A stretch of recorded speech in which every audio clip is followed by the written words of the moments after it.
जय Jagannath friends. Tirupati sir YouTube channel को आपण मानक बहुत बहुत स्वागत। तो चलते आज आम स्टार्ट करवा ओडिया ग्रामर रो पूरा बेसिक रू नहीं हाई लेवल जाए देखा माने पूरा कंप्लीट थ्योरी देखा प्रत्येक चैप्टर को आम लाइन बाय लाइन देखा देन तापर आम तार एमसीक्यू करवा जहाँकि आमर ओडिशार जेकोसी एग्जाम हेल्पफुल हम। तो देखो प्रथम चैप्टर कौन अच्छी ध्वनि वर्ण व वर्णमाला। प्रथम आम देखा ध्वनि माने कौन वर्ण माने कौन देन तापर आम देखा वर्णमाला माने कौन। देखो ध्वनि प्रभातर शଯ୍या त्याग ठारू रात्रिर शଯ୍या ग्रहण पर्यंत मनुष्य नाना ध्वनि शुणा पाई थाए। प्रकृति राज्य रे अहरह विभिन्न ध्वनि सृष्टि होउछि। मनुष्यर मध्य ध्वनि अच्छी कहीं केउ अतीतरू मानव निजर मुख निसृत ध्वनि साहाय्य भाव प्रकाश कर आसुछि। यार अर्थ आम जानीपारे मुख निसृत ध्वनि साहाय्य आम कौन करें निजर भाव को प्रकाश कर बुझला माने नाना ध्वनि जहाँ आम शब्द क्रिएट करें कौन कह ध्वनि बोली कह अहरह ध्वनि सृष्टि होउछि। मनुष्यर मध्य ध्वनि अच्छी जहाँकि आम मुख निसृत ध्वनि साहाय्य आम कौन करें निजर भाव प्रकाश कर आसुछ। अन्य पशुपक्षी माने किछि किछि ध्वनि द्वारा भाव प्रकाश करि मात्र मनुष्य परि व्यापक और अर्थबोधक नुहे। सुतरां ध्वनि मध्य एक प्रकार नाद बा शब्द। तो ध्वनि कहले कौन ध्वनि अर्थ यह गोटे प्रकार कौन शब्द अटे। ध्वनि एक प्रकार नाद बा शब्द अटे। मनुष्यर मुख निसृत भाव प्रकाशक ध्वनि समूह होउछि भाषा।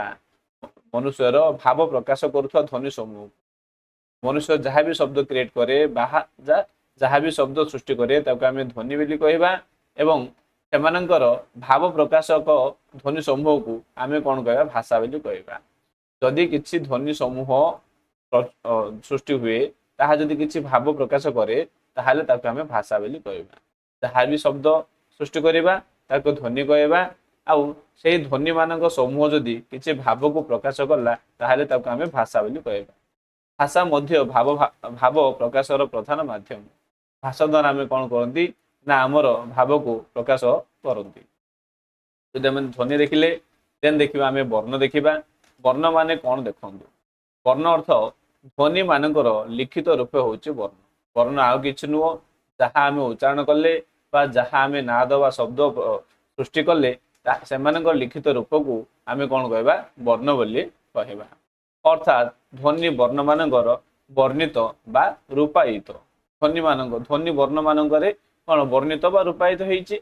वर्ण ध्वनि मानकर लिखित रूप होइथिबार ताहा लिपि मध्य कुआଯାए। ध्वनि कहार लिखित रूप अटे वर्ण वर्ण कहार लिखित रूप ना ध्वनि मानकर लिखित रूप होइथिबारु ताको आमे लिपि मध्य कहंती। आ वर्णर अन्य नाम कौन अक्षर। ठीक अछि। विभिन्न प्रकार विभिन्न भाषा रे विभिन्न संख्यक वर्ण थाए। सेमानकर आकार और उच्चारण मध्य पार्थक्य अच्छी।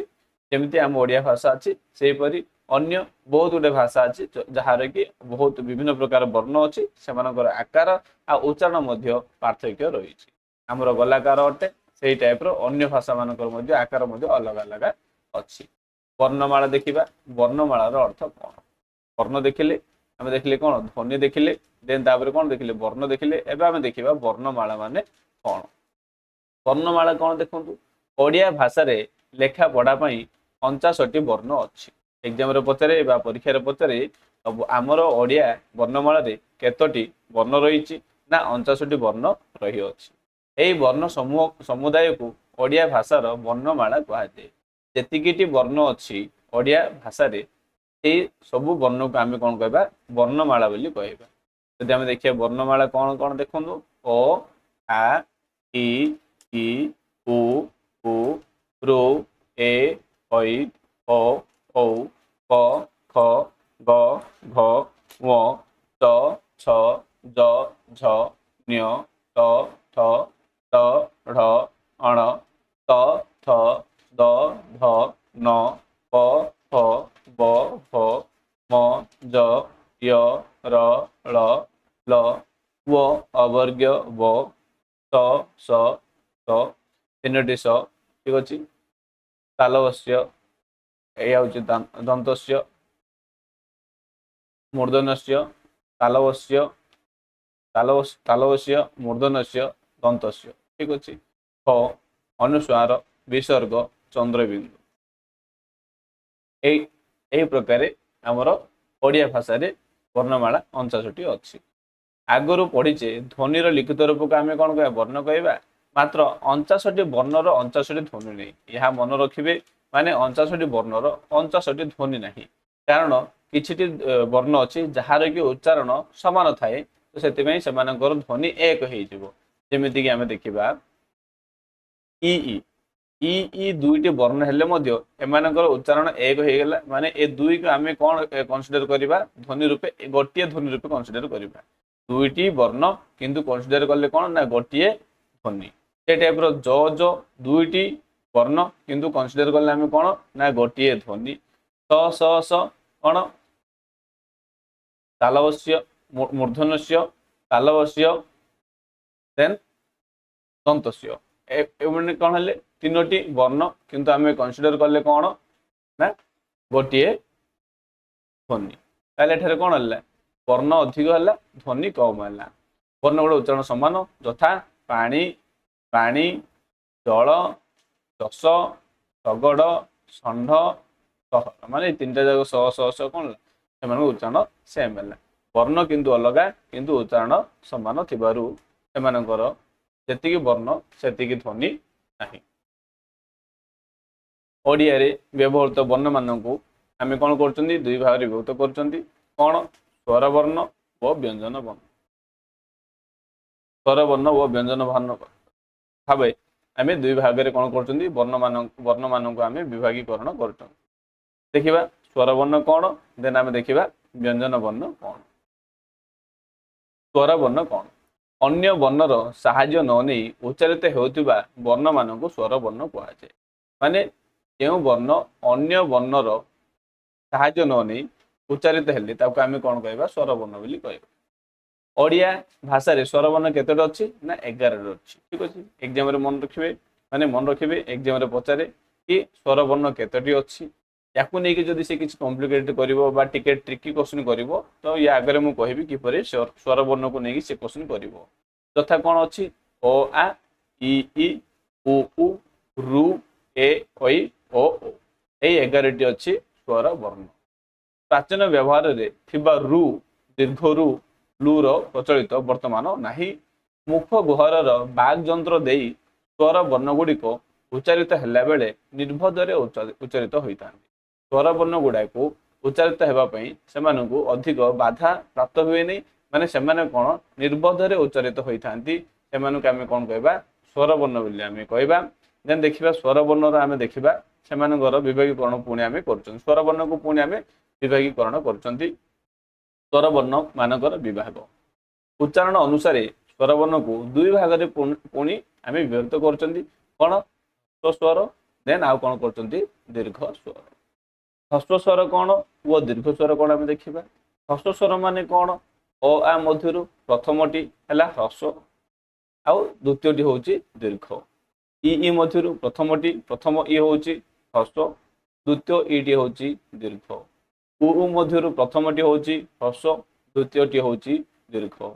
ରୁ ହ୍ରସ୍ୱରେ ଯାଏ, ଗୋଟିଏ ରୁ ଅଛି। ଏ ଐ ଓ ଔ ଏମାନେ ଦୀର୍ଘ ସ୍ୱରରେ ଯାଆନ୍ତି। ତାହେଲେ ସ୍ୱରବର୍ଣ୍ଣ ମାନଙ୍କର ପୁନର୍ବାର ଆମେ ବିଭାଗ କଲେ, ଦୁଇ ଭାଗରେ ବିଭକ୍ତ କଲେ, ସେମାନଙ୍କର ଉଚ୍ଚାରଣ ଦୃଷ୍ଟିରୁ ଉଚ୍ଚାରଣ ଅନୁସାରେ ସେମାନେ ଦୁଇ ପ୍ରକାର ହେଲେ। ଗୋଟିଏ ହେଲା ହ୍ରସ୍ୱ ସ୍ୱର ଆଉ ଗୋଟିଏ ହେଲା ଦୀର୍ଘ ସ୍ୱର। ହ୍ରସ୍ୱ ସ୍ୱର କେତୋଟି ଏକ୍ଜାମରେ ପଚାରିବ, ସ୍ୱରବର୍ଣ୍ଣ ମାନଙ୍କର ହ୍ରସ୍ୱ ସ୍ୱର କେତୋଟି ବା ହ୍ରସ୍ୱ ସ୍ୱର କେତୋଟି ଅଛି। କେତୋଟି ନା ଏଇଟା ଆମେ ଦେଖିଲେ 4ଟି ଅଛି। ଦେନ୍ ଦୀର୍ଘ ସ୍ୱର କେତୋଟି ଅଛି 3, 4, 7ଟି ଅଛି। ତ ଦୁଇଟା ଯାକ ମିଶିଲେ କେତେ ହେଲା 11 ହେଲା କି ନାହିଁ। ଏମିତି ମଧ୍ୟ କ୍ୱେଶ୍ଚିନ୍ ଆମର ପଚାରି ପାରିବ। ହ୍ରସ୍ୱ ସ୍ୱର ଅପେକ୍ଷା ଦୀର୍ଘ ସ୍ୱର ମାନଙ୍କର ଉଚ୍ଚାରଣ ଅଧିକ ସମୟ ନିଏ। ଦୀର୍ଘ ସ୍ୱର ମାନେ କ'ଣ କରନ୍ତି, ଏଇ ଯେଉଁ ହ୍ରସ୍ୱ ସ୍ୱର ଅଛନ୍ତି ଏମାନଙ୍କ ଠାରୁ ଦୀର୍ଘ ସ୍ୱର, ଯେହେତୁ ଦୀର୍ଘ ମାନେ ଅଧିକ, ଯେହେତୁ ସେମାନେ ଅଧିକ ସମୟ ନିଅନ୍ତି ସେମାନଙ୍କୁ ଆମେ ଦୀର୍ଘ ସ୍ୱର କହିଲେ, ଯେହେତୁ ଏମାନେ କମ୍ ସମୟ ନିଅନ୍ତି ଏମାନଙ୍କୁ ହ୍ରସ୍ୱ ସ୍ୱର ବୋଲି ଆମେ କହିବା। ଅ ଠାରୁ ଓ ପର୍ଯ୍ୟନ୍ତ 11ଟି ସ୍ୱରବର୍ଣ୍ଣର ମାତ୍ର 8ଟି ଧ୍ୱନି ଅଛି।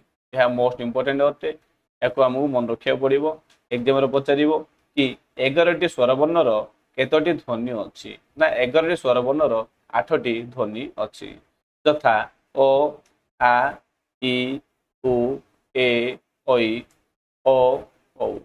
8ଟି ସ୍ୱର ଧ୍ୱନି ମଧ୍ୟରୁ ଅ ଇ ଉ ହ୍ରସ୍ୱ ସ୍ୱର ଧ୍ୱନି ଏବଂ ଆ ଏ ଐ ଓ ଔ ଦୀର୍ଘ ସ୍ୱର ଧ୍ୱନି। ପୁନର୍ବାର କ'ଣ କରାଯାଇଛି? 11ଟି ସ୍ୱର ବର୍ଣ୍ଣର ଧ୍ୱନି ଅନୁସାରେ ଆମେ କ'ଣ କରୁଛନ୍ତି? ଆଉ ଥରେ ଦୁଇ ଭାଗରେ ବିଭକ୍ତ କରୁଛନ୍ତି। ସ୍ୱର ଧ୍ୱନି ଆଉ ଆସିଲା ଦୀର୍ଘ ସ୍ୱର ଧ୍ୱନି। ମାନେ ଦେଖନ୍ତୁ 11ଟି ସ୍ୱର ବର୍ଣ୍ଣ ଅଛି, 11ଟି ସ୍ୱର ବର୍ଣ୍ଣ ଅଛି। ଏଇ 11ଟି ସ୍ୱର ବର୍ଣ୍ଣର ମାତ୍ର 8ଟି ଧ୍ୱନି ଅଛି।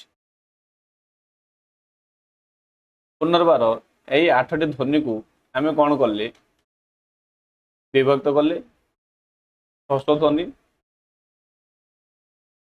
ଦେନ୍ ଆସିବ ଦୀର୍ଘ ସ୍ୱର ଧ୍ୱନି। ହ୍ରସ୍ୱ ସ୍ୱର ଧ୍ୱନିରେ କେତୋଟି ଆସୁଛି? ନା 3ଟି ଆସୁଛି।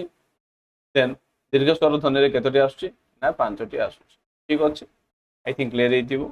ଯଦି ସେ ଉଚ୍ଚାରଣ ଦୃଷ୍ଟିରୁ ପଚାରିବ ହ୍ରସ୍ୱ ସ୍ୱର କେତୋଟି? 4ଟି। ସେ ଯଦି ପଚାରିବ ଦୀର୍ଘ ସ୍ୱର କେତୋଟି ଉଚ୍ଚାରଣ ଦୃଷ୍ଟିରୁ? ନା 7ଟି। କିନ୍ତୁ ଯଦି ସେ ପଚାରିବ ସେମାନଙ୍କର ଧ୍ୱନି ଅନୁସାରେ 11ଟି ସ୍ୱର ବର୍ଣ୍ଣର ଧ୍ୱନି ଅନୁସାରେ କେତୋଟି ହ୍ରସ୍ୱ ଧ୍ୱନି ଅଛି, ହ୍ରସ୍ୱ ସ୍ୱର ଧ୍ୱନି ଅଛି, ଆଉ କେତୋଟି ହ୍ରସ୍ୱ ସ୍ୱର ଦୀର୍ଘ ସ୍ୱର ଧ୍ୱନି ଅଛି, ତାହେଲେ 3 ଆଉ 5 ହେଇଯିବ। ଆଇ ଥିଙ୍କ କ୍ଲିୟର ହେଇଥିବ। ଐ ଔ ଦୁଇଟିକୁ ସଂଯୁକ୍ତ ସ୍ୱର ବା ସନ୍ଧ୍ୟା ଅକ୍ଷର କୁହନ୍ତି। ମନେ ରଖିବେ, ମୋଷ୍ଟ ଇମ୍ପୋର୍ଟାଣ୍ଟ ଏଇଟା। ଏକ୍ଜାମ୍ ଗୋଟେ ଏକ୍ଜାମ୍ରେ ଏହା ପଚାରୁଥିଲା। PYQ that means OSSC CGL ରେ ଏହି ପ୍ରଶ୍ନଟି ପଚରା ଯାଇଥିଲା। ମନେ ରଖିବେ, ଐ ଏଇ ଦୁଇଟିକୁ କ'ଣ ସଂଯୁକ୍ତ ସ୍ୱର ବା ସନ୍ଧ୍ୟାକ୍ଷର ମଧ୍ୟ କୁହନ୍ତି। ମୋଷ୍ଟ ଇମ୍ପୋର୍ଟାଣ୍ଟ ପଚାରିବ କି ସଂଯୁକ୍ତ ସ୍ୱର ବର୍ଣ୍ଣଟା ସଂଯୁକ୍ତ ସ୍ୱର ବା ସନ୍ଧ୍ୟାକ୍ଷର କାହାକୁ କୁହନ୍ତି? ଐ ଔ ଏଇ ଦୁଇଟିକୁ କୁହାଯାଏ। ଏ କୁ କୁହାଯିବନି, ଓ କୁ କୁହାଯିବନି, କିନ୍ତୁ ଐ ଆଉ ଔ କୁ କୁହାଯିବ। ଦ୍ରୁତ ଗତିରେ ଅ ଇ ମିଶି ଐ ହୋଇଛି, ଅ ଉ ମିଶି ଔ ହୋଇଛି।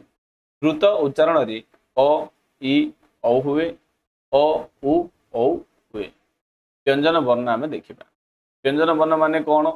ଯେଉଁ ବର୍ଣ୍ଣ ଗୁଡ଼ିକ ସ୍ୱର ବର୍ଣ୍ଣର ସାହାଯ୍ୟ ବିନା ଉଚ୍ଚାରିତ ହେଇପାରନ୍ତି ନାହିଁ ସେମାନଙ୍କୁ ବ୍ୟଞ୍ଜନ ବର୍ଣ୍ଣ ବୋଲି କହିବା। ବ୍ୟଞ୍ଜନ ବର୍ଣ୍ଣ ମାନେ କ'ଣ? ଯେଉଁ ବର୍ଣ୍ଣ ଗୁଡ଼ାକ ସ୍ୱର ବର୍ଣ୍ଣର ସାହାଯ୍ୟ ନେଇ ଉଚ୍ଚାରିତ ହୁଅନ୍ତି ସେମାନଙ୍କୁ ଆମେ ବ୍ୟଞ୍ଜନ ବର୍ଣ୍ଣ ବୋଲି କହିବା। ଅର୍ଥାତ୍ ସ୍ୱର ସହିତ ଯୁକ୍ତ ହେଲେ ବ୍ୟଞ୍ଜନ ବର୍ଣ୍ଣ ଗୁଡ଼ିକ ଉଚ୍ଚାରିତ ହୁଅନ୍ତି। ଏହାର ଅର୍ଥ ଆମେ ଜାଣିଲେ, ଯେଉଁ ବର୍ଣ୍ଣ ଗୁଡ଼ାକ ଉଚ୍ଚାରିତ ପାଇଁ ସ୍ୱର ବର୍ଣ୍ଣ ଉପରେ ଆଧାରିତ ବା ନିର୍ଭର କରନ୍ତି ସେମାନଙ୍କୁ ଆମେ ବ୍ୟଞ୍ଜନ ବର୍ଣ୍ଣ ବୋଲି ଆମେ କହିବା। ବ୍ୟଞ୍ଜନ ବର୍ଣ୍ଣମାନଙ୍କର ସଂଖ୍ୟା 38, 38। ଠିକ୍ ଅଛି, ମନେ ରଖିବେ। ଟୋଟାଲ ବର୍ଣ୍ଣମାଳା କେତେ ଥିଲା? 49 ଥିଲା। ସେମାନଙ୍କ ମଧ୍ୟରୁ ସ୍ୱର ବର୍ଣ୍ଣ ଗଲା 11, ଦେନ୍ ଆଉ ରିମେନିଂ ରହିଲା ବ୍ୟଞ୍ଜନ ବର୍ଣ୍ଣ ହେଲା 38। ଦେଖିବା ବ୍ୟଞ୍ଜନ ବର୍ଣ୍ଣ ବିଷୟରେ ଆଉ କିଛି ଏକ୍ସଟ୍ରା ଇନଫର୍ମେସନ୍ ଦେଖିବା। କ, ଖ, ଗ, ଘ, ଙ ଏମିତି ହେଇ କେତୋଟି?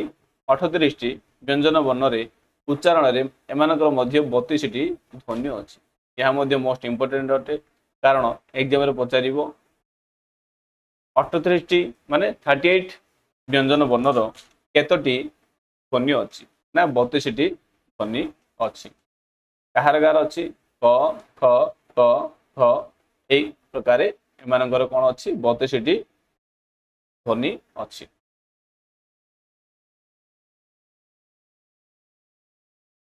କ୍ଷ ଏକ ଯୁକ୍ତାକ୍ଷର। କ୍ଷ ଗୋଟିଏ ଯୁକ୍ତାକ୍ଷର। ଏହାର ବ୍ୟବହାରିକ ବିଶେଷତ୍ୱ ହେତୁ ଏହାକୁ ସ୍ୱତନ୍ତ୍ର ବ୍ୟଞ୍ଜନର ମାନ୍ୟତା ଦେବାକୁ କିଛି ବୈୟାକରଣିକ ମତ ଦେଉଛନ୍ତି। ପୁନର୍ବାର ଆମେ କ'ଣ କରିବା?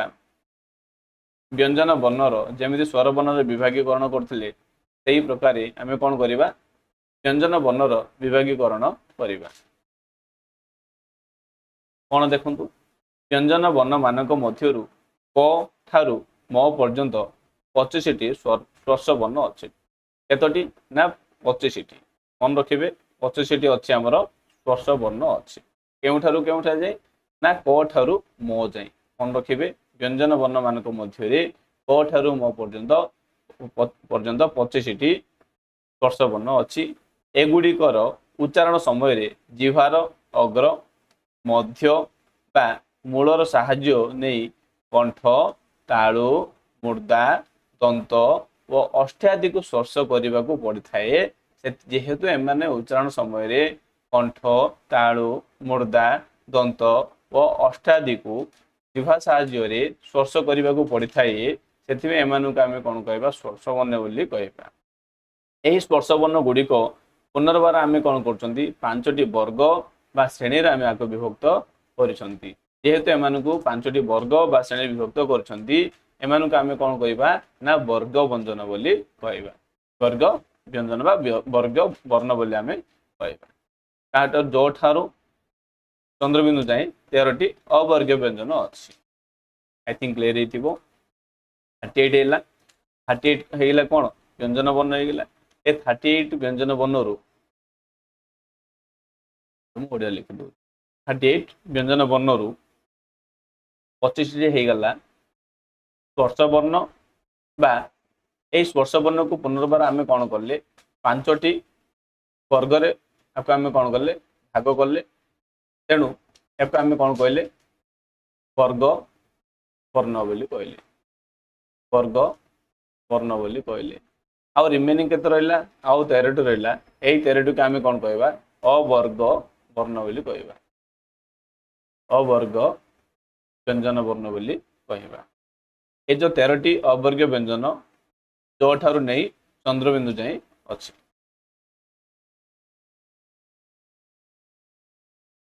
वर्ग व्यंजन विभागीकरण देखा क वर्ग रे देखु 5टी थी 5टी व्यंजन वर्ण अच्छी क ख ग घ लास्ट वर्णटी पंचम नंबर वर्णटी प्रत्येक वर्गर पंचम नंबर वर्ण गुड़ाक कौन अनुनासिक वर्ण बा नासिक वर्ण गुड़ाक ठीक अच्छे नाकरे मैंने उच्चारित हेबे एम विषय आम डिटेल्स आम पढ़ा क वर्ग केउठारु उच्चारित होउची कंठर उच्चारित होउची सेतिमे आपको आम कंठ वर्ग बोली कहवा कारण आम उच्चारण करवा क वर्ग रे जो 5टी अच्छी ये 5टी गुड़ा को आम कौन करवा गोटी गोटी कर उच्चारण करवा क ख ग घ आप निजे उच्चारण करूँ ये 4टी को जो उच्चारण करवा एगुड़ा कौन हो कंठर बाहर कंठ को स्पर्श करुच्ची तो से आम कंठ वर्ण कहवा परीक्षा पचारे कि निम्नक्त मध्य क्योंटी कंठ वर्ण बा कंठ वर्ण क्योंटी एमती पचारे ठीक अच्छे ये जो आसला एड़ा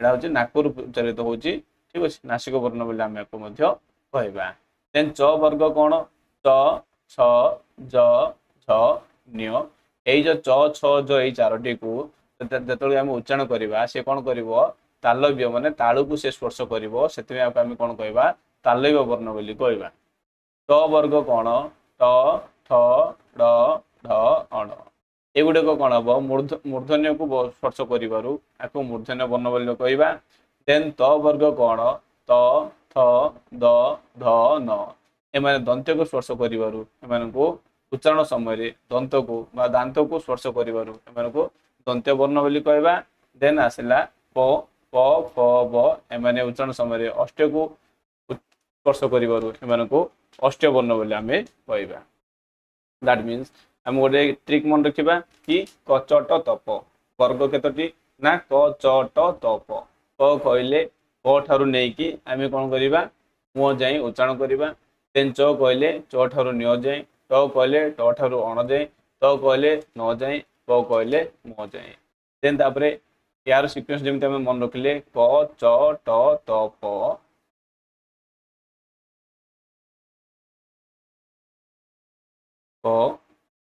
क रे कंठ्य माने कंठ्य वर्ण देन च रे क च रे कौन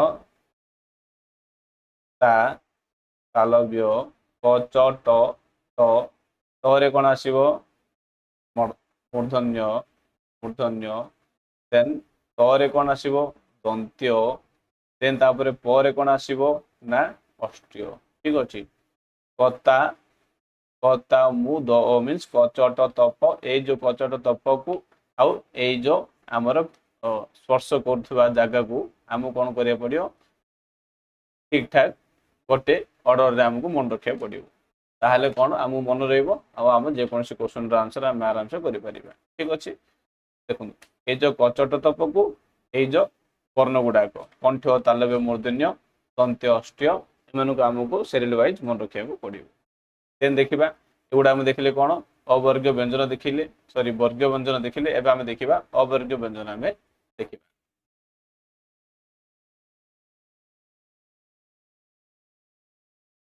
अवर्गीय व्यंजन विभागीकरण देखा अवर्गीय व्यंजन मान वर्ग नहीं माने एमानकु वर्ग करा जाए नहीं अर्थात सेगुड़िकर उच्चारण स्थान भिन्न भिन्न अटे जेहेतु अलग अलग थी वर्ग करा जाए नहीं जेहेतु एम वर्ग करा जाए नहीं से आम कौन करवा अवर्गीय व्यंजन बोली कहवा देखा अंतस्थ वर्ण अंतस्थ वर्ण मान कौन ज य र ळ ल व एमानक आम कौन कहवा अंतस्थ वर्ण बोली कहवा उच्चारण क्षेत्र में एगुड़िक स्वर व व्यंजनर मध्यवर्ती हेतु अंतस्थ वर्ण बोली कहवा अंतस्थ वर्ण बोली कहीं कहले कारण एमानकु उच्चारण समय एमानकर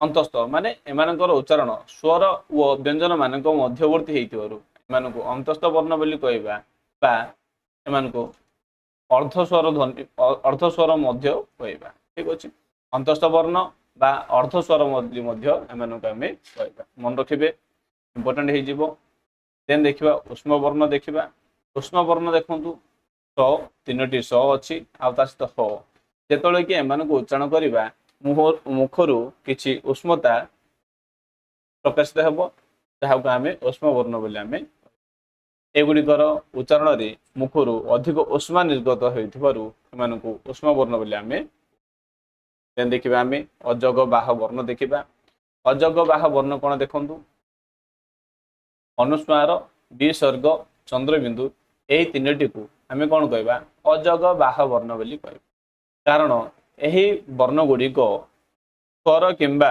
व्यंजन वर्णर आश्रय बिना उच्चारित हो पारे नहीं एणु एगुड़ी को एगुड़ी को आश्रित वर्ण कहते ठीक अच्छे जमी अंतस्थ वर्ण को अर्धस्वर कहती से टाइप अजग बाह वर्ण को आम आश्रित स्वर कहवा कहीं आश्रित स्वर बोली कहवा जिते मुझे लिखी आपण आपको विसर्ग बोली कहबी जिते कि मुझे क सहित विसर्ग लिखिली कह बोली कहबी माने आर उच्चारण जेकोसी गोटे स्वर बा व्यंजनर आवश्यक मु कहबी एटा चंद्रबिंदु जो देखो एमती लिखी आपको कौन कहे या चंद्रबिंदु बोली कहबे जो कि मुझे चंद्रबिंदु लगेबी कौन कहे कौन माने आर प्रॉपर उच्चारण केमिति आसिला कारण जेतबेले कि यार व्यवहार गोटे स्वर बा व्यंजन वर्ण सहित है सेतबेले जाइकी यार उच्चारण सठिक आसिला जेहेतु एमानकर उच्चारण पे आउ गोटे स्वर बा वर्ण को स्वर बा व्यंजन को सेमाने अपेक्षा करती आश्रित करती से आश्रित वर्ण बोली आमे कहले आश्रय करती से आश्रित वर्ण बोली आमे कहले अनुनासिक वर्ण जस्ट मुझे जो कि वर्ग व्यंजन पढ़ुले मुझे अनुनासिक कही प्रत्येक वर्ग व्यंजनर पंचम वर्ण को आम कौन कहवा अनुनासिक बोली कहवा प्रत्येक वर्गर पंचम वर्ण कौन म न्य अण न म तथा अनुस्वार अनुस्वार चंद्रबिंदुर उच्चारण में नासिकार साहाय्य नि जाउथबारु एगुड़ को अनुनासिक बा अनुनासिक वर्ण मध्य ये जो प्रत्येक वर्गर पंचम वर्ण यही पांचटी आउ किए आसिला अनुस्वार आसिला आ चंद्रबिंदु आसिला एमानकर उच्चारण में नाकरु बा नाकर साहाय्य नेबारु एमानकु आमे कोन कहबा अनुनासिक वर्ण बोली मध्य आमे कहबा जहाँ आमे पढ़िले ताहार गोटे टेबुल करा जायछि ए टेबुल को आमे देखिबा अ आ क ख ग घ ङ अ एमाने केउठु उच्चारित हुअंती कंठरु कंठ वर्ण ई एगुड़ाक तालु देन रू स्टार्ट कर सहजे मुर्दा तठू स्टार्ट कर सहजे दंत कोठू स्टार्ट कर म जाए अष्ट ଏ ଓଇ ଏମାନେ କଣ୍ଠ ଆଉ ତାଳୁଠୁ ମଧ୍ୟ ଏମାନେ କ'ଣ କରନ୍ତି ଉଚ୍ଚାରିତ ହୁଅନ୍ତି। ଠିକ ଅଛି। ସେ ଟାଇପର ଓ କଣ୍ଠ ଆଉ ଅଷ୍ଟର ମଧ୍ୟ କିଛି ସାହାଯ୍ୟ ନିଅନ୍ତି। ଓ ଏମାନେ ମଧ୍ୟ ଦନ୍ତ୍ୟ ଅଷ୍ଟର ସାହାଯ୍ୟ ନିଅନ୍ତି। ଅନୁସ୍ୱାର ଚନ୍ଦ୍ରବିନ୍ଦୁ ମୁଖ ଆଉ ନାସିକାର ମୁହଁଠୁ ନେଇ ମ ଯାଏଁ ଏମାନେ କଣ୍ଠ ତାଳୁ ଆଉ ନାସିକାର ଏମାନେ ସାହାଯ୍ୟ ନେଇଥାନ୍ତି।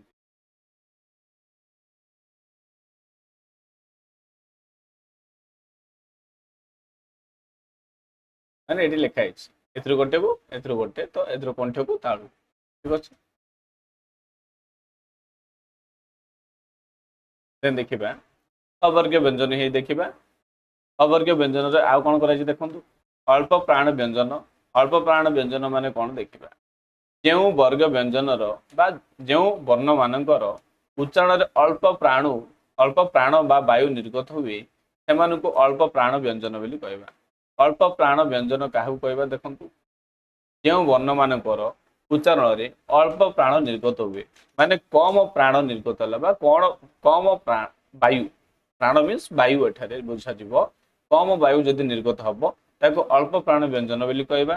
ଯେମିତିକି ପ୍ରତ୍ୟେକ ବର୍ଗର ପ୍ରଥମ ତୃତୀୟ ଆଉ ପଞ୍ଚମ ମାନେ ୟାର କିଛି ଗୋଟେ ଆମେ ମନେ ରଖିବା ଟ୍ରିକ୍ ମନେ ରଖିବା। କ'ଣ ପ୍ରଥମ କ'ଣ ହେଲା ଅଯୁଗ୍ମ ସଂଖ୍ୟାଟେ, ଦେନ୍ ତାପରେ ତୃତୀୟ ବି ଅଯୁଗ୍ମ ସଂଖ୍ୟାଟେ, ଦେନ୍ ଆମେ ଦେଖିବା ପଞ୍ଚମ ମଧ୍ୟ ଅଯୁଗ୍ମ ସଂଖ୍ୟାଟେ। ତାହେଲେ ଅଳ୍ପ ପ୍ରାଣ ମାନେ କମ ପ୍ରାଣ ମାନେ ଆମେ କ'ଣ କରିବା ଅଯୁଗ୍ମ ସଂଖ୍ୟା ନେଇ ଭାବିବା ଯଦ୍ୱାରା କି ଆମେ ପ୍ରତ୍ୟେକ ବର୍ଗର ଅଯୁଗ୍ମ ସ୍ଥାନ ଗୁଡ଼ାକୁ ଆମେ ମନେ ରଖିପାରିବା ପ୍ରଥମ ତୃତୀୟ ଓ ପଞ୍ଚମ। ଦେନ୍ ତାପରେ ଆମେ କ'ଣ କରିପାରିବା ପ୍ରଥମ ନେଲେ କ'ଣ କଲେ ଦ୍ୱିତୀୟ ତୃତୀୟ ପ୍ରତ୍ୟେକ ବର୍ଗର ପ୍ରଥମ ତୃତୀୟ ପଞ୍ଚମ ଏଇ ଟାଇପ୍ର କ'ଣ ହେଲା ଏଇଟା ମଧ୍ୟ ପ୍ରଥମ ତୃତୀୟ ପଞ୍ଚମ। ଦେନ୍ ଆସିବ ତ ବର୍ଗର ପ୍ରଥମ ତୃତୀୟ ପଞ୍ଚମ। ଏହି ପ୍ରକାରେ ତ ବର୍ଗର ପ୍ରଥମ ତୃତୀୟ ପଞ୍ଚମ ଦେନ୍ ପ ବର୍ଗର ପ୍ରଥମ ତୃତୀୟ ପଞ୍ଚମ। ସେମିତି ହେଇ କ'ଣ ହେଲା 5 15ଟି ହେଇଗଲା। ଏ ଆସିଲା 15 ଦେନ୍ ତାପରେ ଆସିଲା ଜ ର ଳ ଓ ଏ ଆସିଲା ଆଉ 4ଟି ମିଶିକି ହେଇଗଲା କେତେ ନା 19ଟି ହେଇଗଲା ଆମର ଅଳ୍ପ ପ୍ରାଣ ବ୍ୟଞ୍ଜନ। ଦେନ୍ ତାପରେ ଆମେ ଦେଖିବା ମହାପ୍ରାଣ ବ୍ୟଞ୍ଜନ ଦେଖିବା। ମହାପ୍ରାଣ ବ୍ୟଞ୍ଜନ କ'ଣ ଦେଖନ୍ତୁ। ଯେଉଁ ବର୍ଣ୍ଣମାନଙ୍କର ଉଚ୍ଚାରଣରେ ମହାପ୍ରାଣ ମାନେ ଅଧିକ ବାୟୁ ନିର୍ଗତ ହୁଏ ସେମାନଙ୍କୁ ଆମେ କ'ଣ କହିବା ମହାପ୍ରାଣ ବ୍ୟଞ୍ଜନ ବୋଲି କହିବା। କ'ଣ ଦେଖନ୍ତୁ ପ୍ରତ୍ୟେକ ବର୍ଗର ଦ୍ୱିତୀୟ ଓ ଚତୁର୍ଥ ମହାପ୍ରାଣ ବ୍ୟଞ୍ଜନ ଏହାକୁ ଆମେ କ'ଣ କରିବା ଯୁଗ୍ମ ସ୍ଥାନ ଗୁଡ଼ାକର ବ୍ୟଞ୍ଜନକୁ ଆମେ ମନେ ରଖିବା। ବର୍ଗ ବ୍ୟଞ୍ଜନର ଦ୍ୱିତୀୟ ସ୍ଥାନରେ ଥିବା ବ୍ୟଞ୍ଜନ ଗୁଡ଼ିକୁ ଆମେ ମହାପ୍ରାଣ ବ୍ୟଞ୍ଜନ ରୂପେ ଆମେ ପରିଗଣିତ କରିବା। ଯେମିତିକି ଦ୍ୱିତୀୟ ଦେନ୍ ଆସିଲା ଚତୁର୍ଥ ତା ସହିତ ଦେଖନ୍ତୁ ଖ ଗ ଏଇଟା କ'ଣ ହେଲା ଦ୍ୱିତୀୟ ଚତୁର୍ଥ।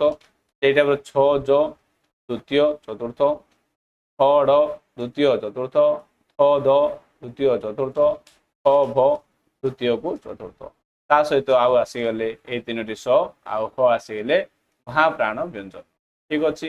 ଏମାନେ 5 ଦୁଗୁଣେ ଆସିଲେ 10 ପ୍ଲସ୍ ଏମାନେ ଆସିଲେ ଆଉ ଆସିଲା 4ଟି ଏମାନେ ମିଶିକି କେତୋଟି ହେଇଗଲେ ନା 14ଟି ହେଇଗଲେ ମହାପ୍ରାଣ ବ୍ୟଞ୍ଜନ। ଅଘୋଷ ବ୍ୟଞ୍ଜନ ଦେଖିବା। ଯେଉଁ ବର୍ଣ୍ଣ ଗୁଡ଼ିକର ଉଚ୍ଚାରଣରେ ସ୍ୱରତନ୍ତି କମ୍ପିତ ହୋଇନଥାଏ ମାନେ ସ୍ୱରତନ୍ତି କମ୍ପିତ ହବନି ତାକୁ ଆମେ କ'ଣ କହିବା ଅଘୋଷ ବ୍ୟଞ୍ଜନ ବୋଲି କହିବା। ପ୍ରତ୍ୟେକ ବର୍ଗର ପ୍ରଥମ ତୃତୀୟ ତଥା ସ ମାନେ ତାଲବ୍ୟ ମୂର୍ଧନ୍ୟ ତାଲବ୍ୟ ଦେନ୍ ଦନ୍ତସ୍ୟ ଏଇ 3ଟିକୁ ଆମେ କ'ଣ କହିବା ତା ସହିତ ପ୍ରତ୍ୟେକ ବର୍ଗର ପ୍ରଥମ ଦ୍ୱିତୀୟ ବର୍ଣ୍ଣକୁ ଆମେ ଅଘୋଷ ବ୍ୟଞ୍ଜନ ବୋଲି କହିବା। ଅଘୋଷ ବ୍ୟଞ୍ଜନର ଡେଫିନେସନ କ'ଣ କହିଲା ନା ଯେଉଁ ବର୍ଣ୍ଣ ଗୁଡ଼ିକ ଉଚ୍ଚାରଣ ସମୟରେ ସ୍ୱରତନ୍ତି କମ୍ପିତ ହବନି ତାକୁ ଆମେ ଅଘୋଷ ବ୍ୟଞ୍ଜନ ବୋଲି କହିବା। ସଘୋଷ ମାନେ କ'ଣ ଯେଉଁଠାରେ କି ଯେଉଁ ବର୍ଣ୍ଣ ଗୁଡ଼ିକର ଉଚ୍ଚାରଣରେ ସ୍ୱରତନ୍ତି କମ୍ପିତ ହୋଇଥାଏ ସେଗୁଡ଼ିକୁ ସଘୋଷ ବ୍ୟଞ୍ଜନ ବୋଲି ଆମେ କହିବା। ଯେମିତିକି ପ୍ରତ୍ୟେକ ବର୍ଗର ତୃତୀୟ ଚତୁର୍ଥ ପଞ୍ଚମ ଏବଂ ଜ ର ଳ ଓ ଏଗୁଡ଼ିକୁ ଆମେ ସଘୋଷ ବ୍ୟଞ୍ଜନ ବୋଲି ଆମେ କହିବା। ଦେନ୍ ଦେଖିବା ଦ ଢର ଶବ୍ଦର ପ୍ରଥମ ଅକ୍ଷର ଡ଼ ଧ ହୋଇଥିଲେ ଯେଉଁ ଉଚ୍ଚାରଣ ହୁଏ ପରେ ଭିନ୍ନ ହୁଏ। ମାନେ ये एठारे कौन कह चाहूँगी ड आउ ढ उच्चारण अलग अलग होता है। प्रथम अक्षर हेले अलग अलग तांकर उच्चारण हुए बा ता पर अक्षर हेले अलग उच्चारण हुए। जेमिति कि दबा दबा डंबरू डाहाण बाड़ दबा ड देन ये कौन है बाड़। ठीक अच्छे देन ढग के द्वितीय प्रकार उच्चारण पर ड ढ तले बिंदु दे था देखिए कौन माने एठारे ये कहू चाहे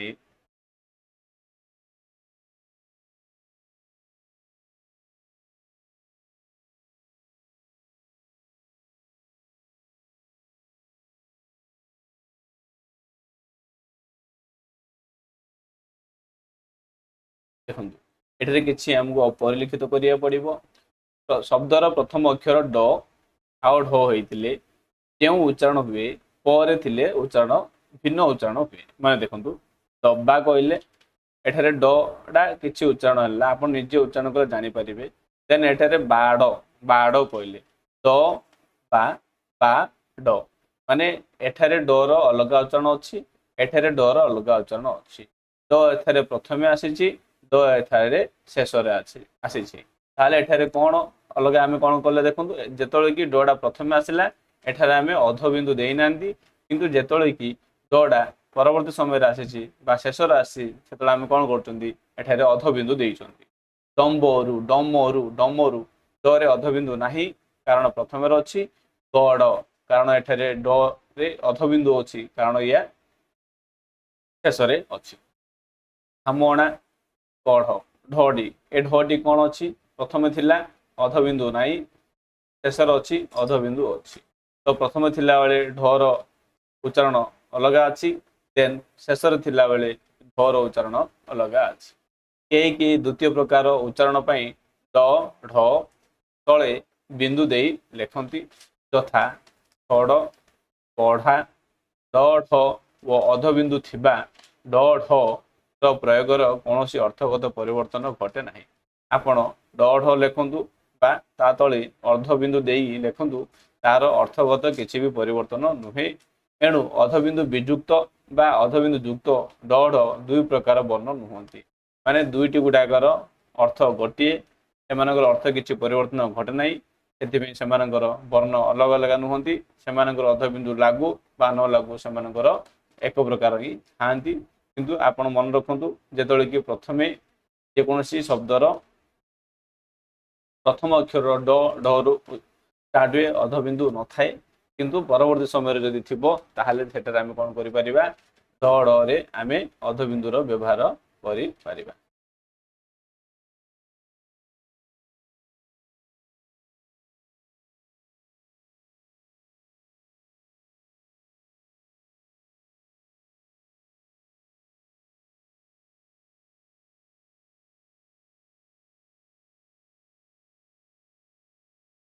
देन देखिबा ट ट ड को नै अनुसरण करी केही ट तळे बिंदु देई थांती यह भूल व्यवहार अटे।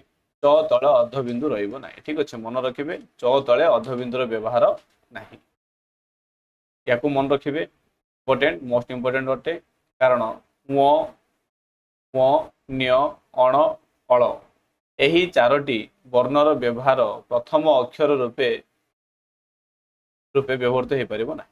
प्रथम अक्षर शब्दर प्रथम अक्षर केबे भी एही चारोटी हो पारिबो नाही। म न्य अण अळ जो माने एही जो प्रथम अक्षर एही चारोटी को नेकी जो माने उच्चारण करि परिबे बा कहि परिबे सेमानकु मु लक्ष टंका लेखे पुरस्कार देबी। याकू मध्य मन रखिबे कारण गोटिए परीक्षा रे यह पचारा जाइथिला। ठीक अछि नेक्स्ट देखिबा म न्यर व्यवहार केतोटी शब्द रे मात्र सीमित जेमती आकांक्षा ए टाइप रे किछिटी शब्द रे ही एमाने सीमित अछन। ठीक अछि न युक्ताक्षर रे अण बा अन्न हेइ थाए। ठीक अछि जेमिति कि युक्ताक्षर देबा अण रे युक्ताक्षर रे कोन हेइ थाए से अण रो उच्चारण अण न हेइ थाए जेमिति कि कारुण्य कहउचंदी किंतु आमे उच्चारण समय कारुण्य बोली कहउचंदी लेखुचंदी कारुण्य किंतु उच्चारित होची कारुण्य। ठीक अछि म न्य ଅଣ ନ ମ ବର୍ଗର ପଞ୍ଚମ ବର୍ଣ୍ଣ ମାନେ ଏମାନେ କଣ ହଉଛନ୍ତି ବର୍ଗ ବ୍ୟଞ୍ଜନର ପଞ୍ଚମ ବର୍ଣ୍ଣ ଦେନ୍ ଅନୁସ୍ୱାର ଆଉ ଚନ୍ଦ୍ରବିନ୍ଦୁ ଏହି ବର୍ଣ୍ଣ ଗୁଡ଼ିକୁ ଅନୁନାସିକ ବର୍ଣ୍ଣ କୁହନ୍ତି ଏହାକୁ ଆମେ କିଛି ସମୟ ପୂର୍ବରୁ ଆମେ ପଢିଥିଲେ କାରଣ ଉଭୟ ମୁଖ ଗୁହର ଓ ନାସିକା ସାହାଯ୍ୟରେ ଏମାନେ ଉଚ୍ଚାରିତ ହୁଅନ୍ତି ଠିକ ଅଛି ଯଦି ଅନୁନାସିକ ବର୍ଣ୍ଣ ବୋଲି ଆମେ ଯଦି ଆମେ ଦେଖିବା ନ ମ ଏହି ବର୍ଣ୍ଣଦ୍ୱୟ ଅନୁନାସିକ ମାତ୍ର ଶବ୍ଦର ଆଦିରେ ରହିଲେ ଅନୁନାସିକ ହୋଇନଥାନ୍ତି ମାନେ ଏମାନେ କଣ ଅନୁନାସିକ ଅଟନ୍ତି କିନ୍ତୁ ଏମାନେ ଯେତେବେଳେ କି ଶବ୍ଦର ଆଗରେ ରହିବେ ପ୍ରଥମେ ରହିବେ ଆରମ୍ଭରେ ରହିଲେ ଏମାନେ ଅନୁନାସିକ ହେଇନଥାନ୍ତି କିପରି ଜନ ଏ କଣ ହେଲା ଏଟା ଅନୁନାସିକ ହେଇଛି ବନ ବନ କହିଲେ ନଟା କଣ ହଉଛି ନାକରେ ଉଚ୍ଚାରିତ ହଉଛି ବନ ତ ନ ଅନୁନାସିକ ଅଟେ କିନ୍ତୁ ନଜର ନଜର ମାନେ ଏଠି ନଟା କୋଉଠି ଆସିଲା ଆରମ୍ଭରେ ଆସିଲା ମାନେ ଆଦ୍ୟରେ ଆସିଲା ତ ଏଠାରେ ନ ଅନୁନାସିକ ନୁହନ୍ତି ନ ଯେତେବେଳେ କି ଶେଷରେ ଆସେ ତ ସେତେବେଳେ କଣ ହୁଏ ଅନୁନାସିକ ହୋଇଥାଏ କିନ୍ତୁ ନ ଯେତେବେଳେ କି ପ୍ରଥମେ ବା ଆଦ୍ୟରେ ଆସେ ସେତେବେଳେ ସେ କଣ ଅନୁନାସିକ ହୋଇନଥାଏ ଠିକ ଅଛି ପ୍ରଥମେ ଆଦ୍ୟରେ ବା ଶେଷରେ ଆସିଲେ ସେମାନେ ଅନୁନାସିକ ହୋଇଥାନ୍ତି ଆଦ୍ୟରେ ଆସିଲେ ବା ପ୍ରଥମେ ଆସିଲେ ସେମାନେ ଅନୁନାସିକ ହୋଇନଥାନ୍ତି ନୟନ ଏହି ଶବ୍ଦର ପ୍ରଥମ ନ ଅନୁନାସିକ ମାତ୍ର ଶେଷ ଅନୁନାସିକ ନୁହେଁ ନୟନ ନୟନରେ ନଟି ପ୍ରଥମେ ଆସିଲା ଯଦି ପ୍ରଥମେ ଆସିଲା ତାହେଲେ ଆମେ କଣ କହିବା ନ ମୁଁ ଉଚ୍ଚାରଣ କଲି ଏହା ନାକର କିଛି ସାହାଯ୍ୟ ନେଇନି ସେଥିପାଇଁ ଏ ଅନୁନାସିକ ନୁହେଁ କିନ୍ତୁ ଶେଷଟି କଣ କଲା ନାକର ସାହାଯ୍ୟ ନେଲା ଉଚ୍ଚାରିତ ପାଇଁ ସେଥିପାଇଁ ଶେଷ ନଟି କଣ ଅଛି ନା ଅନୁନାସିକ ଅଟେ ସେଥିମଧ୍ୟରୁ ସେହିପରି ମଧୁରେ ମ ଅନୁନାସିକ ନୁହେଁ କିନ୍ତୁ ରାମରେ ମ ଅନୁନାସିକ ମଧୁ ଯେତେବେଳେ କି ମଧୁ ମଟା ପ୍ରଥମେ ଆସିଲା ଇଏ କଣ ଅନୁନାସିକ ହେବ ନାହିଁ ଯେତେବେଳେ କି ମ ଶେଷରେ ଆସିବ ସେ କଣ ଅନୁନାସିକ ହେଇପାରିବ ଦ୍ୟାଟ ମିନ୍ସ ପ୍ରଥମେ ଆସିଲେ ଠିକ ଅଛି ପ୍ରଥମ ଜାଗାରେ ଆସିଲେ ସେମାନେ ଅନୁନାସିକ ହେବେ ନାହିଁ କିନ୍ତୁ ଶେଷରେ ଆସିଲେ ସେମାନେ ଅନୁନାସିକ ହୁଅନ୍ତି ୟର ଉଚ୍ଚାରଣ ଦେଖିବା ବା ସେମାନଙ୍କର ପ୍ରୟୋଗ ଦେଖିବା ଓଡ଼ିଆ ବର୍ଣ୍ଣମାଳାରେ ଏମାନେ ଦୁଇଟି ପୃଥକ ଅଲଗା ଅଟନ୍ତି ହଁ କି ନାହିଁ ଇଏ ଉଚ୍ଚାରଣ ହୁଏ ଇଏ ଉଚ୍ଚାରଣ ହୁଏ ଉଭୟଙ୍କର ସ୍ୱତନ୍ତ୍ର ପ୍ରୟୋଗ ରହିଛି ଯଥା ଯମୁନା ଯାତନା ଲୟ କାୟ ଶୟନ ପୁନଃ ଏହି ବର୍ଣ୍ଣଦ୍ୱୟର ଉଚ୍ଚାରଣ ମଧ୍ୟ ସ୍ୱତନ୍ତ୍ର ଅଲଗା ଅଟେ ବ୍ୟବହାର ଅଲଗା ଆଉ ଉଚ୍ଚାରଣ ମଧ୍ୟ ଅଲଗା ଲ ଆଉ ଳକୁ ଦେଖିବା ଏମାନଙ୍କର ମଧ୍ୟ ଭାଷାରେ ପୃଥକ ବର୍ଣ୍ଣ ଅଛି ଆଉ ଉଚ୍ଚାରିତ ମଧ୍ୟ ସେମାନଙ୍କର ପରସ୍ପର ଠାରୁ ଭିନ୍ନ ଅଟନ୍ତି ସକାଳ ଦେଉଳ ଫଳ ଲମ୍ବ ଲେଉଟିଆ କାଲ ଏହି ପ୍ରକାର ଅର୍ଥ ପ୍ରକାଶ ଦୃଷ୍ଟିରୁ ବର୍ଣ୍ଣ ଦୁଇଟି ଭିନ୍ନ ଅଟନ୍ତି ଯେମିତିକି ପାଲ ଅଲଗା ପାଳ ଅଲଗା ପାଳି ଅଲଗା ପାଲି ଅଲଗା ୱର ବ୍ୟବହାର ଦେଖିବା ଆମ ଭାଷାରେ ଅବର୍ଗ ବ ସ୍ଥାନରେ ଏହି ନୂତନ ଲିପି ୱର ଆଜିକାଲି ବ୍ୟବହାର କରାଯାଉଛି ବିଶେଷତଃ କେତେକ ଦେଶୀ ବିଦେଶୀ ଶବ୍ଦର ଲେଖା ପାଇଁ ଏହି ୱର ବ୍ୟବହାର ବହୁତ କରାଯାଉଛି ଯେମିତିକି ବେୱା ୱାର୍ଡା ହାୱା ୱାରେଣ୍ଟ ରେଲୱେ ୱାଜ ୱାରେନ୍ ହେଷ୍ଟିଂ କ୍ୱାର୍ଟର କନଭର୍ସିଂ ଆୱାଜ ଏହି ପ୍ରକାର ବିସର୍ଗ ଶବ୍ଦ ଯଦି ଆମେ ଦେଖିବା ବିସର୍ଗ ଓଡ଼ିଆ ଭାଷାରେ ବିସର୍ଗର ସ୍ୱତନ୍ତ୍ର ଉଚ୍ଚାରଣ ନାହିଁ ବିସର୍ଗ ଯୁକ୍ତ ହେଲେ କେତେ ଶବ୍ଦ ଥିଲେ ମଧ୍ୟ ଉଚ୍ଚାରଣରେ ବିସର୍ଗର ପରିପ୍ରକାଶ ଘଟେ ନାହିଁ ଯେପରିକି ଦୁଃଖୀ ମୁଁ କହିଲି କଣ ଦୁଃଖୀ କହିଲି କିନ୍ତୁ ଦୁଃଖୀ ମାନେ ଏହାର ଉଚ୍ଚାରଣ ନାହିଁ ଠିକ ଅଛି ଯେତେବେଳେ କି ମୁଁ ଦୁଃଖୀ କହିଲି ଏ ଯୋଉ ବିସର୍ଗର ଉଚ୍ଚାରଣ ଆସିଲା ନାହିଁ ଠିକ ଅଛି ମାନେ ବିସର୍ଗ ଉଚ୍ଚାରଣ ପରିପ୍ରକାଶ ଘଟେ ନାହିଁ ଦୁଶାସନ ଦୁସ୍ତ ନିଶ୍ୱାସ ଏହି ପ୍ରକାରେ ନାହିଁ ମାନେ ଏମାନେ କଣ ହେଇଯିବ ଯେତେବେଳେ ମୁଁ ଦୁଃଖୀ କହିବି ଆମର ଉଚ୍ଚାରଣ ହଉଛି ଦୁଃଖୀ ଏଠାରେ ଯୋଉ ଅନୁସ୍ୱାର ଯୋଉ ବିସର୍ଗ ଅଛି ଏ ବିସର୍ଗର ସ୍ୱତନ୍ତ୍ର ଉଚ୍ଚାରଣ ହେଇପାରୁନାହିଁ ମାତ୍ର ବିସର୍ଗ ଉପରେ ଜୋର ଦେଇ କହିଲେ ସେଠାରେ କଣ ଯଦି ଆମେ ବିସର୍ଗକୁ ଯଦି ଜୋର ଦେବା ତାକୁ ଉଚ୍ଚାରଣ କରିବାକୁ ଯଦି ଆମେ ଚେଷ୍ଟା କରିବା ତାହେଲେ ବିସର୍ଗ ଜାଗାରେ ହର ଉଚ୍ଚାରଣ ହୋଇଥାଏ ଯାହାକି ସଂସ୍କୃତ ଶବ୍ଦାବଳୀରେ ବିସର୍ଗର ବ୍ୟବହାର ଅଧିକ ସେଠାରେ ବିସର୍ଗ ହ ରୂପେ ଉଚ୍ଚାରିତ ହୋଇଥାଏ रामः मन वक्ष पय यही प्रकार आम उच्चारण करिपरिबा। अनुस्वार और चंद्रबिंदुर कथा देखिबा। अनुस्वार और चंद्रबिंदु देखंतु एही वर्ण द्वयर उच्चारण स्वर वर्ण सहित सर्वदा संश्लिष्ट थाए। मन रखिबे ए जो अनुस्वार आ चंद्रबिंदु एही दुईटी एमानंकर उच्चारण ना सबुले कहा सहित संश्लिष्ट बा लागि रहिथिबो ना स्वर वर्ण सहित। इंपोर्टेंट मन रखिबे ठीक अछि माने स्वर वर्ण सहित संश्लिष्ट होई रहिथिबे। अनुस्वार चंद्रबिंदु युक्त शब्द रे उभय स्वर को आश्रय करिथांती। एई जो स्वर वर्ण सॉरी अनुस्वार आ एई जो चंद्रबिंदु अछि एमाने स्वर वर्ण को आश्रय करिकी रहिथांती। किपरि आमे देखिबा स्वर रु एमानकु पृथक करि हेबो नाही। स्वर वर्ण रु एमानकु पृथक करि परिबा नाही। एमाने सर्वदा स्वर वर्ण सहित संश्लिष्ट होई रहिथांती बा स्वर को आश्रय करि रहिथांती। जेमिति एठारे आमे लिखिया हंस। हंस को जदि आमे कोन करिबा भांगिबा कोन होबो देखंतु ह हंस। ह रे कोन लागिची ओ लागिची। ओ गोटे स्वर वर्ण। ए जो हमर अनुसार केउथे लागिला स्वर वर्ण रे लागिची। सेही प्रकार आमे मांस कंस ओ लागिला दंस द तापर ओ रे लागिची अनुस्वार अंश। अला कुआरी चर झाउरी एही दुईटी को अविभाज्य वर्ण बोली कहा जाए। मन रखिबे अविभाज्य वर्ण काहाकू कहबा। अविभाज्य वर्ण आमे अनुस्वार ओ चंद्रबिंदु को आमे कोन कहबा अविभाज्य।